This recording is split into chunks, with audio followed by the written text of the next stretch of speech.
एकता में शक्ति। एक आदमी के पास एक गधा था जो अपने मालिक का भारी बोझ ढोते ढोते बूढ़ा हो गया। अब वह गधा भारी सामान नहीं ढो सकता था, इसलिए मालिक के लिए बोझ बन गया था। गधा भी अपने मालिक से परेशान हो गया। एक दिन गधा अपने मालिक को छोड़कर घर से निकल गया और शहर की ओर जाने वाली सड़क पर चल पड़ा। उसने सोचा कि शहर जाकर मैं संगीतज्ञ बन जाऊंगा। अभी वह थोड़ा ही दूर चला था कि उसे एक कुत्ता मिला।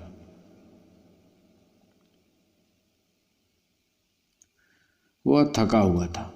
गधा ने पूछा, तुम यहाँ क्यों पड़े हो? कुत्ते ने जवाब दिया, मैं जैसे जैसे बूढ़ा हो जा रहा हूँ, कमज़ोर होता जा रहा हूँ, मेरे मालिक को अब मेरी कोई ज़रूरत नहीं है। वह मुझे मार डालना चाहता है, इसीलिए मैंने उसका घर छोड़ दिया। गधे ने कहा, ओह, तुम मेरे साथ क्यों नहीं चलते? मैं शहर जाकर संगीतज्ञ बनने के लिए शहर जा रहा हूँ। कुत्ते को गधे का विचार पसंद आया और वह उसके साथ शहर के लिए चल पड़ा। दोनों थोड़ा आगे बढ़े तो उनकी भेंट एक बिल्ली से हुई।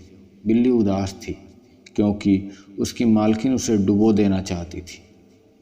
उसकी मालकिन एक बूढ़ी महिला थी जो हमेशा अंगीठी के पास बैठकर तकली चलाती और उसकी मालकिन हमेशा चाहती थी कि उसकी बिल्ली हमेशा उसके पास और उसी के साथ बैठी रहे।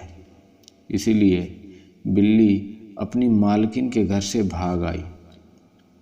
गधे और कुत्ते ने बिल्ली को अपने साथ शहर चलने के लिए कहा। बिल्ली तैयार हो गई और उनके साथ चल पड़ी। जब वे आगे बढ़े तो उन्हें एक खेत में मुर्गा मिला जो दरवाजे पर बैठा हुआ था। वह अपनी पूरी ताकत के साथ बांग दे रहा था।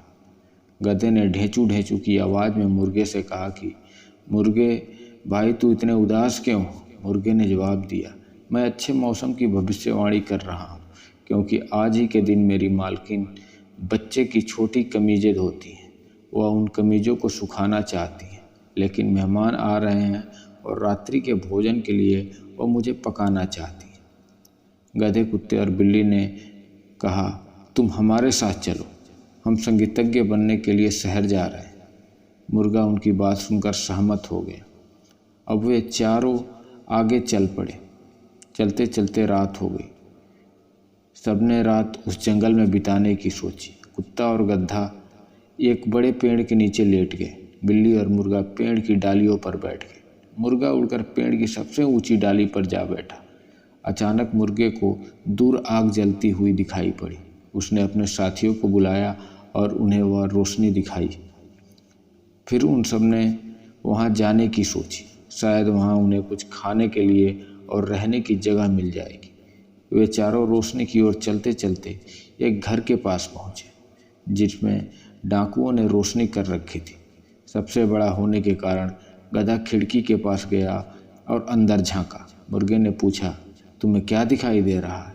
गधे ने जवाब दिया, अच्छे खाने और पेय से सजा एक टेबल जिस पर बैठकर डाकू खाने का मज़ा ले रहे हैं। मुर्गे ने अच्छी तरह से सोच कर कहा, यदि हमारे लिए भी कुछ इस तरह होना चाहिए था, फिर तो हम इन डाकुओं को यहाँ से भगा सकते हैं। बहुत देर सोचने के बाद सबने एक योजना बनाई। गधे ने अपना आधा पैर खिड़की के किनारे रखा। कुत्ता गधे की पीठ पर कूद गया। बिल्ली कुत्ते की पीठ पर चढ़ गई और अंत में मुर्गा उड़कर बिल्ली के सिर पर बैठ गया। अब वे सब एक के ऊपर एक सीधी लाइन में खड़े थे। फिर गधा ढेंचू ढेंचू चिल्लाया। उसके बाद कुत्ता भौंका, फिर बिल्ली म्याऊं म्याऊं करने लगी और अंत में मुर्गे ने भाग दी। डाकुओं ने जब इनकी आवाज़ें सुनी तो वे डर गए और सोचा कि यहाँ भूत आ गए हैं। जब उन्होंने खिड़की से बाहर देखा तो बाहर की तरफ बिल्कुल अंधेरा था और इस अंधेरे में कहीं भी कुछ दिखाई नहीं दे रहा था।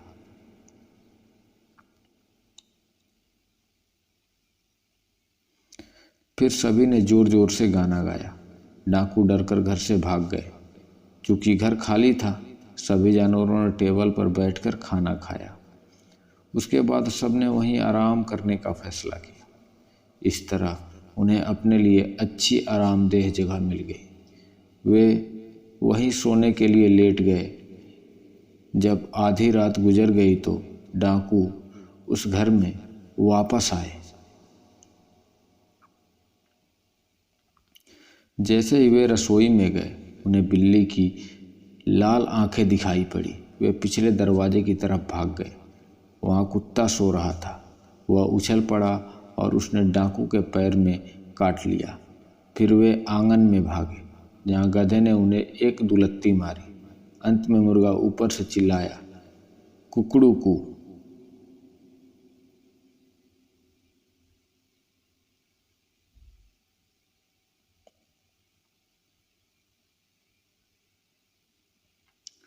डाकुओं ने सोचा कि भूत अभी भी इसी घर में है, इसीलिए अपनी जान बचाने के लिए वे वहाँ से भाग निकले। जैसे ही डाकू घर से बाहर निकले, जानवर घर के अंदर घुस गए। वे टेबल पर बैठ गए। उन्होंने बचे खाने को मज़े से खाया, क्योंकि उन्हें दोबारा भूख लगाई थी। इसके बाद डाकू कभी उस घर में नहीं आए। वे 4 साथी जो शहर में संगीतज्ञ बनने निकले थे, इसी घर में मिलजुल कर खुशी के साथ रहने लगे।